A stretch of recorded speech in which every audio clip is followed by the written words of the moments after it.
Hello dear student, आज 18 मे 2021 आणि 18 मे 2020ला हे चॅनल निर्माण करण्यात आलेलं होतं.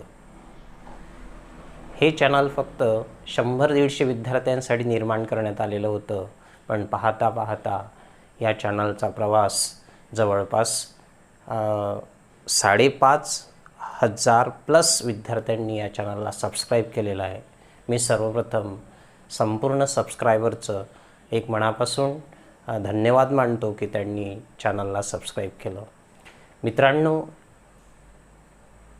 हे चॅनल फक्त इंग्रजी या विषयासाठी बनवण्यात आलेलं होतं, पण विद्यार्थ्यांचा जो प्रतिसाद मिळून राहिलेला आहे किंवा जो रिस्पॉन्स या चॅनलला चांगला मिळून राहिलेला आहे, त्यावरून आपण या चॅनलच्या कक्षा देखील थोड्याशा आपण रुंदावणार आहोत. आज मी तुम्हाला काहीच विद्यार्थी सक्सेसफुल का होतात याबद्दल थोडं सांगण्याचा प्रयत्न करतो आहे. What little bit experience I got. Through my experience I came to know certain realities so far as the student life is concern. आणि विद्यार्थ्यांच्या जीवनामध्ये ज्या स्टेजेस येतात, जे स्टेप्स त्यांना घ्यावं लागते, त्या स्टेप्सवरून, त्या स्टेजेसवरून ओनली फ्यू पर्सेंट स्टुडंट, काहीच विद्यार्थी का सक्सेसफुल होतात त्याबद्दल आपण आज पाहणार आहोत. ओके, पहा, तर सर्वप्रथम विद्यार्थी जेव्हा फर्स्ट स्टँडर्डला असतो किंवा आपण त्याला आज नर्सरी KG1 पण म्हणू शकतो, हा विद्यार्थी आहे.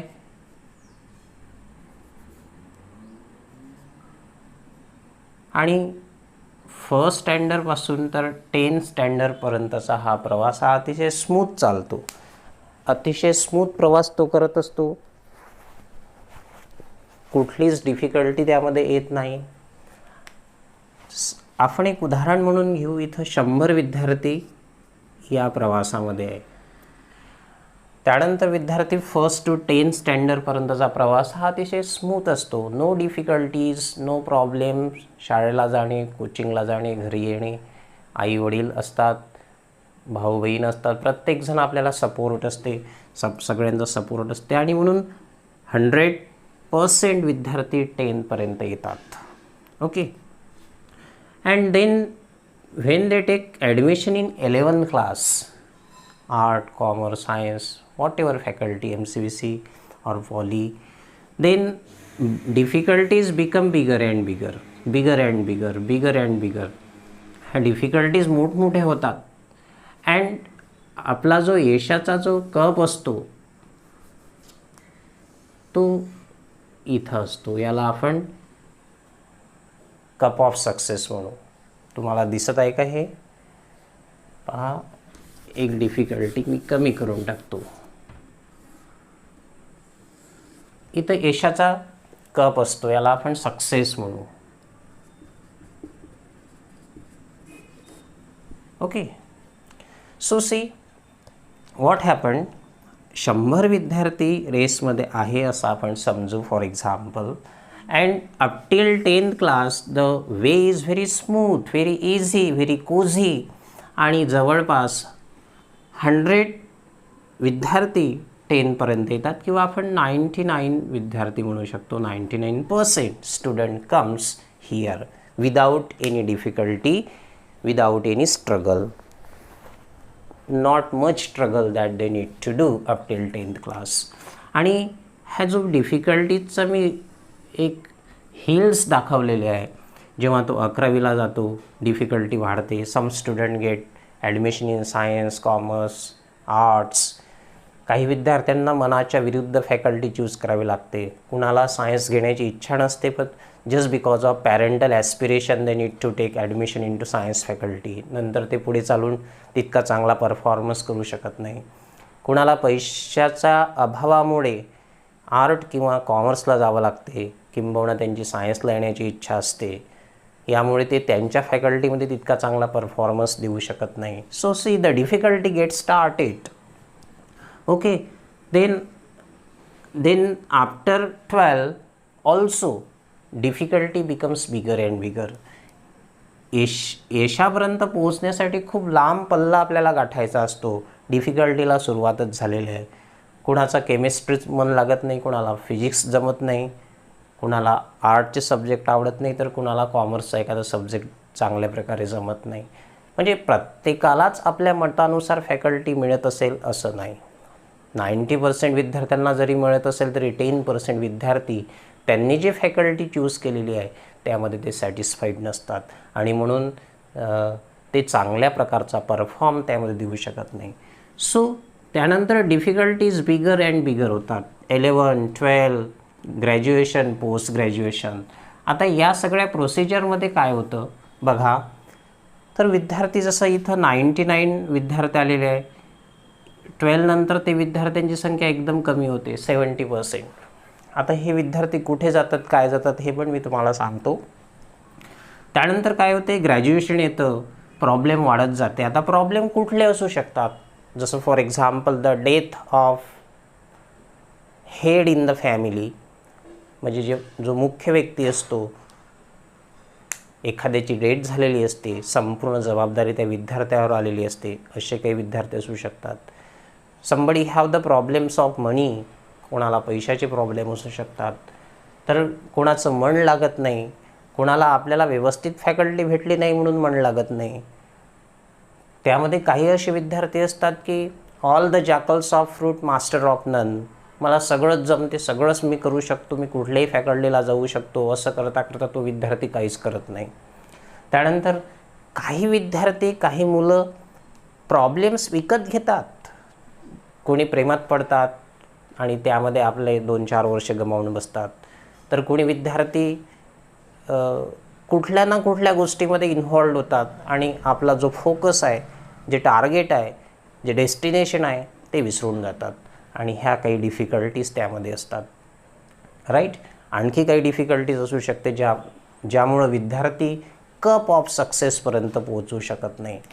त्यानंतर ग्रॅज्युएशन झालं, पोस्ट ग्रॅज्युएशन झालं.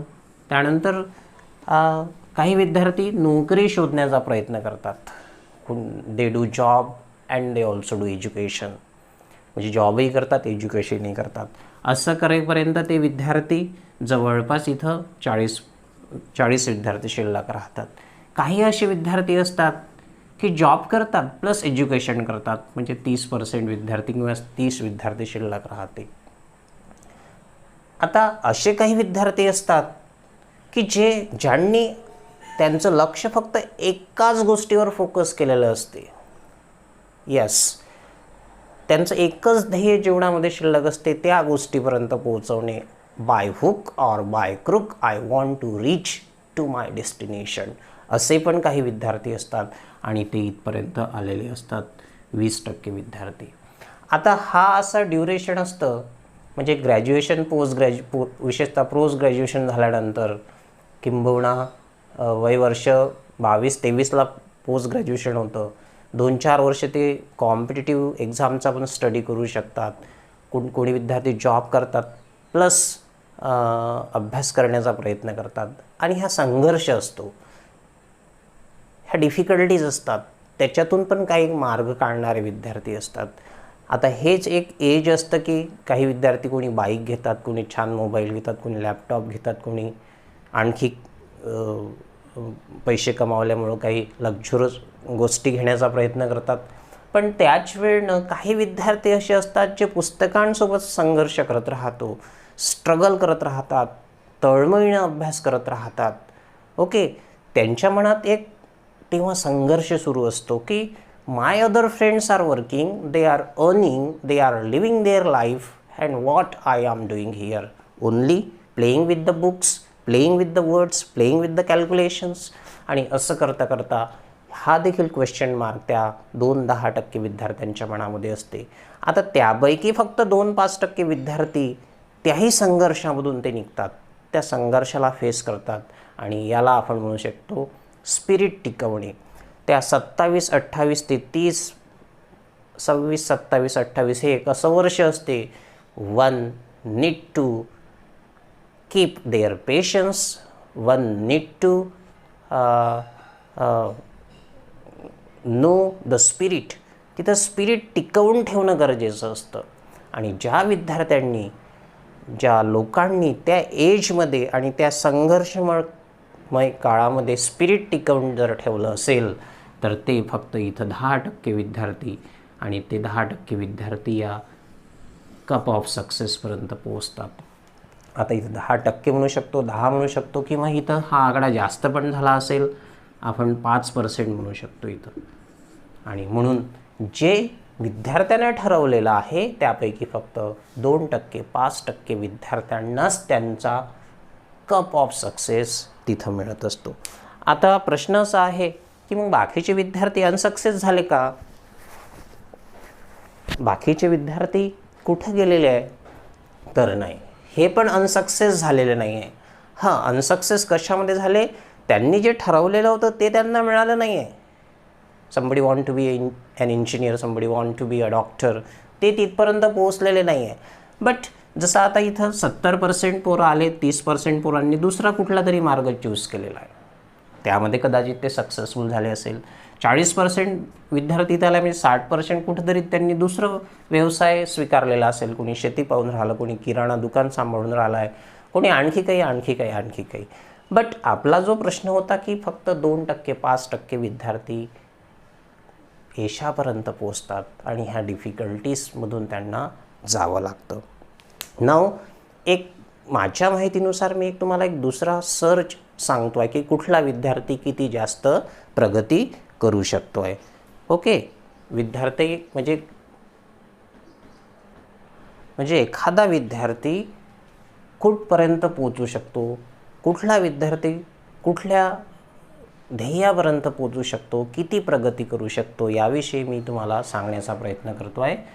ॲक्च्युली आपण 10वी-12वी क्लासेसमध्ये शिकलो आहे किंवा अर्लियर क्लासेसमध्ये पण शिकलो आहे की what things need to do to be a successful person. म्हणजे काय सक्सेसफुल व्यक्तीला कुठल्या गोष्टींमधून जावं लागतं, त्यांच्यामध्ये कुठले गुण असणं आवश्यक असतं. For example hard work, smart work, discipline, punctuality and what not, बऱ्याचशा गोष्टी आहे. बट त्या सगळ्या गोष्टी मी ह्या 3 घटकामध्ये एक कॉम्प्रेस केलेल्या आहे.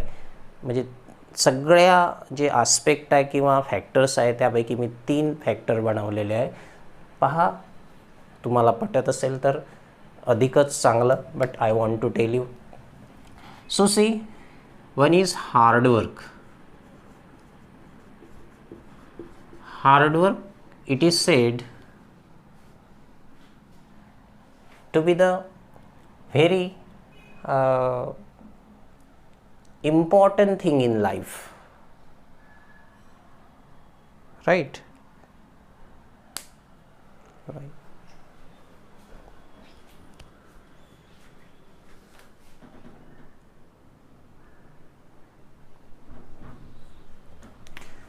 Yes, there is no substitute to hard work. Number 2, talent. And number 3, money. आता पहा, म्हणजे बरेचशा गोष्टी ज्या पुस्तकातून वाचल्या आपण, काही गोष्टी ह्या फक्त पुस्तकी असतात. 100% गोष्टी हा ॲक्च्युअल जीवनामध्ये असेलच असं नाही.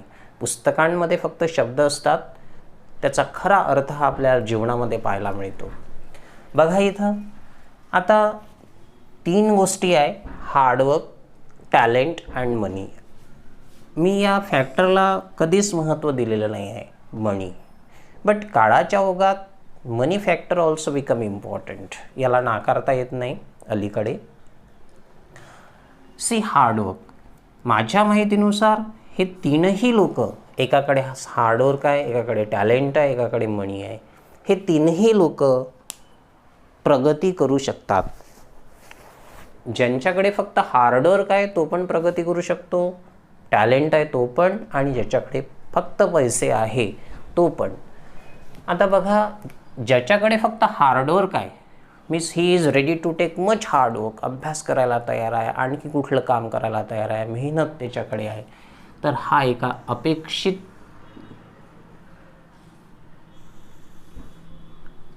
त्याचा हा प्रवास विशिष्ट अंतरापर्यंत चालेल तो पण प्रगती करतो. ज्याच्याकडे टॅलेंट पण नाही आहे, मनी पण नाही आहे, फक्त हार्डवर्क आहे, हार्डवर्कच्या बेसवर तो अपेक्षित त्याच्या जीवनामध्ये यश मिळवू शकतो, एका विशिष्ट टार्गेटपर्यंत पोहोचू शकतो. आता दुसरा आहे टॅलेंट. ज्या विद्यार्थ्याकडे फक्त टॅलेंट आहे तो देखील एक विशिष्ट अंतरापर्यंत जीवनामध्ये तो प्रगती करू शकतो. त्याच्याकडे हार्डवर्क नाही आहे, मनी नाही आहे, फक्त टॅलेंट आहे. पण असे जे लोक असतात हे चुना लावण्याचे कामं करत असतात. याची टोपी त्याच्या डोक्यात, त्याची टोपी त्याच्या डोक्यात, लाईक दॅट. ज्यांच्याकडे फक्त टॅलेंट आहे, हार्डवर्क नाही आणि मनी नाही. आता ज्यांच्याकडे फक्त पैसे आहे, पैशाच्या बळावर देखील ते खूप प्रगती करू शकतात. फक्त पैशाच्या बळावर देखील ते एका विशिष्ट गोष्टीपर्यंत पोहोचू शकतात. टॅलेंट नाही आहे आणि हार्डवर्क पण नाही आहे. ओके, आता हा तुमच्याकडे कुठला फॅक्टर आहे आणि कुठला फॅक्टर नाही आहे हे तुम्हाला ओळखायचं आहे. ओके, आता बघा, ज्या व्यक्तीकडे हार्डवर्क आहे त्याच्याकडे जर टॅलेंट असेल, हार्डवर्क आहे आणि टॅलेंट असेल तर तो विद्यार्थी सर्टनली प्रगती करू शकते, जास्त प्रगती करू शकते, मनी फॅक्टर त्याच्याकडे नसेल तर. आणि एक साहजिकच एक सगळ्यांचा अनुभव असेल की ज्या व्यक्तीकडे मनी आहे, पैसे आहे, त्याच्याकडे हार्डवर्क करण्याची तयारी नसते. हार्डवर्क करण्याची अजिबात तयारी त्या लोकांकडे नसते ज्यांच्याकडे पैसे आहेत. ओके, आता ज्या विद्यार्थ्याकडे टॅलेंट आहे आणि हार्डवर्क आहे ते देखील विद्यार्थी प्रगती करू शकतात. थर्ड क्रायटेरिया बघा की ज्या विद्यार्थ्याकडे मनी आहे